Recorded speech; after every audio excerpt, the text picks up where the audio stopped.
tak si myslím, že ten verejný záujem musí byť predsa nad osobným. Obec by mala urobiť podľa môjho názoru všetko, čo sa dá, aby sa tento majetok zachoval. Čiže toto je podľa mňa ešte možnosť, do termínu podať žiadať. A v opačnom prípade myslím, že vlastne my aj zastávame a hájime tie verejné záujmy, ako potom, ak by sa napríklad verejnica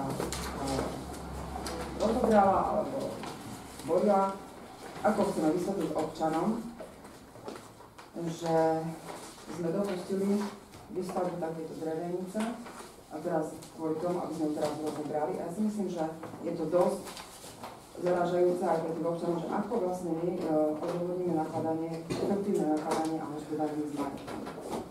Čiže toto si myslím, že je to otázka na nás, lebo sme poslanci a myslím, že sme tu zastupujeme obyvateľov obce, ako som povedala, že podľa zákona samosprávu obce vykonávajú obyvateľia. Orgán sme my, plus pán starosta je štatutárny orgán. Áno. Takže... Toľko. Všetko. Ja by som sa k tomu vyjadril. Máte pravdu. Poslanci musia zveľaďovať, chrániť majetok a chrániť, alebo teda dávať do užívania majetok obce. Tu treba povedať jedno. Myšlienka na začiatku bola krásna. Opäť sa s pánom, alebo s Rakovciou cestou vybudujú prístrešok pre turistov a zároveň sa tam budú schovávať pred zlým počasím pracovníci, ktorí robia na hrade. To bolo krásne. Začalo sa to takto robiť, ale nastal problém. V roku 2013 pán Šaroši z hradu odišiel, zobral kľúče a obec, aj keď má povolenie a je majiteľom tejto stavby, do tejto stavby nemala prístup 2 roky. Obec požiadala pána Šarošiho pred 2 rokmi, aby dal kľúč obci. Pán Šaroši odmietol. Povedal jednu vec na minulom zastupiteľstve, že to odmietol, pretože nebola dokončená. Ale pozrime sa na inú vec. Chalupa nebola dokončená, ale v roku 2013 tam bývali 2 ľudia. Oni mali kľúče, hej, v 13. roku. Tak potom Unimo bunker. Pardon. Ďakujem, pán starosta. No a obec nemôže dostať kľúče od vlastného majetku.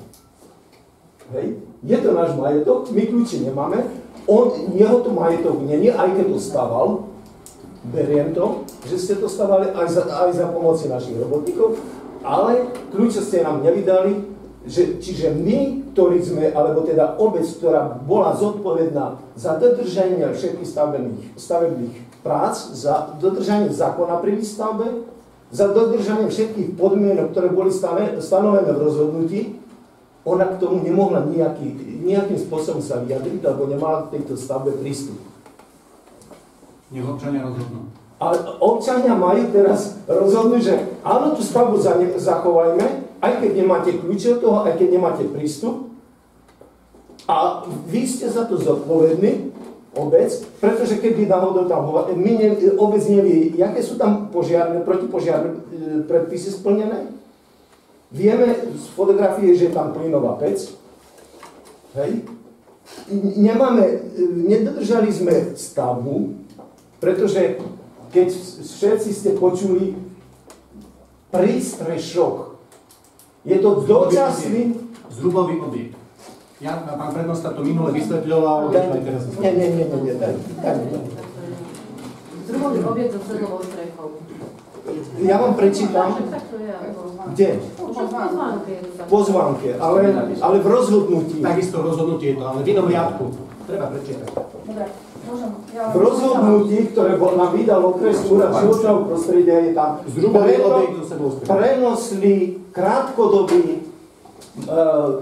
prenosné krátkodobé zariadenie prístrešok. Zhrubový objekt so sebou strechou. Môžete si to prečítať. Prečítajte to, toto tu.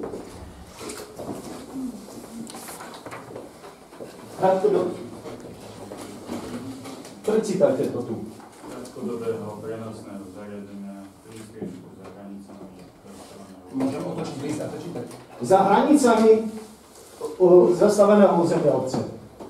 Chceš si na to si to prečítať? Áno. To je v rozhodnutí, vydáva súhlas. Ja si to chcem začítať. A toto je rozhodujúce. Pokiaľ my sme to nesplnili, lebo dajme si srdce teda ruku na srdce, všetci ste ochranári, turisti. Je to normálne v 5. stupni ochrany prírodnej rezervácii, aby bola postavená chata? Lebo toto, keď neviem, jak nazvieme, to není prístrešok, to je normálna chata, to má charakter chaty. A na to nám nikto nedal rozhodnutie ďalšie. Držíte ho v ruke. To je Ja vám to dôvod. ukážem, však dajte mi nalistujem. Však máte, keď to poznáte tam kľudne. To je zo sedlovou strechu, to môže byť, ale je to prístrešok. A prístrešok je otvorený. Zrubový objekt do sedlovského. A je tam aj nákres, áno, tak? Nakres je iné, lebo tam je hovorí materiály. Teraz Takže toľko k tomu. Občan alebo poslanec musí nielen ten majetok chrániť, ale keď z toho nemá nič, ani jeden občan za 2 roky, za 2 roky z toho nemal nič, tu nevadí, nemal kľúče ani obec od toho, tak na čo by som ja ho žiadal predĺženie, keď to nemám z toho nič. Zodpovedám za všetky škody, zodpovedám za požiar, zodpovedám za všetky pokuty, čiže poslanec musí hajiť obec a chrániť aj pred sankciami a pred pokutami. Toto ste zabudli povedať. Nie, nezabudla som, tu som to čítala, že Takže, aby sme nedostali, je možné ešte požiadať, je tam ešte lehota. a druhá vec, dobre. Ešte raz, musím reagovať, no Dobre. potom nebude mať význam. Dostaneme k slovu. Reakcia potom nebude mať proste význam, ale vy poviete niečo inom a ja už sa budem vrácať k tomu. Čiže, aby sa predišlo tej pokute, je možné podať v zákonnej lehote žiadosť.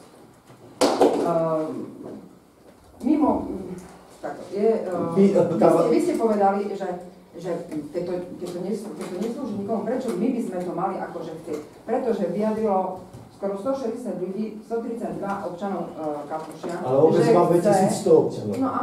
Tak budeme robiť referendum. Zrobte referendum pre mňa za mňa. dobre, zajtra. Petíciu. Ale ako poďme hovoriť o spolupráci. Áno, spolupráca, ale za 2 roky, keď nám odmietal dať kľúče od tejto chalupy, A obec nemala inú možnosť? Nemala inú možnosť. A teraz ste chceli prísť a vybiť zámky. ale my sme sa nechceli s ním hádať, že pôjdeme od vrta zámky. Mali sme možnosť, ale sme chceli spolupracovať. My sme chceli spolupracovať, sme chceli dobrovoľne, aby nám to vydal. Keď nám to odmietol dať, obec začala podnikať iné kroky. Kúpila umelé bunky pre týchto ľudí, požiadala o novú stavbu na mieste hradu a s tým, že s touto drevenicou viacej nemáme nič spoločné. Teraz, keď pán Šarošič za 2 roky nám alebo teda robil všetko preto, že to je jeho stavba a my s tým nemáme nič. A teraz, keď treba nám povolenie na ďalšie povolenie, predĺženie, tak vtedy je obec už dobrá. Tak nech sa páči. Ja by som tiež chcela na to reagovať, že totiž tu pán kolega, že neodovzdal pán Šaroši kľúče. Áno, ale keď si dobre pamätám, do posledného zastupiteľstva sme sa tu naťahovali a zisťovali v podstate, koho je to majetok. Teraz sa k tomu hlásime ako obecný, ale my sme sa vlastne až listom, ktorý sme mailom dostali, vtedy vlastne sa ako, no tak akože, vieš, keď nevieme, či je to náš majetok, my sa k tomu hlásime od posledného zastupiteľstva. To je po prvé. A po druhé, hovorí, že sú tu turisti, že sme tu všetci ochranári. Nerozumiem dosť dobre otázke, ktorú si položil, že ako ochranári môžu s tým súhlasiť, že je tam postavený zrubový objekt, aby som to správne nazvala so sedlovou strechou, keď je to 5. stupeň ochrany. Prečo vôbec na začiatku obec žiadala 3 vlastníkov o vydanie súhlasného stanoviska na výstavbu. Keď vedela, počkaj, môžem dokončiť, keď vedela, že je to 5. stupeň ochrany a zrazu teraz zaťahujeme do toho aj ochranárov. Obec vedela, keď žiadala stanoviska, čo ide vlastne robiť. A je tam 5. stupeň ochrany. Tak ako je teraz, nechápeme, že ako to tam môže stať. Chápeme, lebo obec žiadala a vedeli sme, čo sa ide stať. Ale tam bolo v žiadosti aj v rozhodnutí prístrešok. Ty nechápeš, čo je to prístrešok a čo je to chata? Chápem. Namiesto prístrešku je tam postavená chata. To Tvrdíš ty, že je Môžem tam ja? Strechovie, predsa nejaká drevenica. Môžem ja? Nech sa páči. No, ja teda neviem, že jak vlastne dopadli voľby posledné v tejto obci. Pretože ja mám pocit, že máme tu dvoch starostov. Pán Čaroši, pokiaľ nie ste ten druhý starosta, povedzte mi, ako by ste mohol rozposielať pozvánky na otváranie obecného majetku 29.11. Tu bolo spomínané, že pán starosta porušil slovo, lebo dal slovo do 31.12., že sa nebude nič robiť.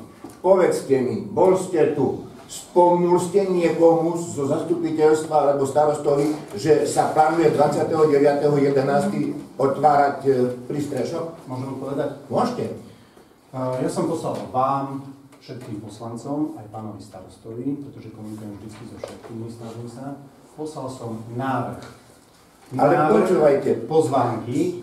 Nie. A to je cieľ komunikácie. Nie, dobre. nejaký Vy mi nehovorte, čo ste urobil. Vy mi hovorte, či ste bol poverený starostom obce takúto činnosť vykonávať. Nie toto, že ste poslal.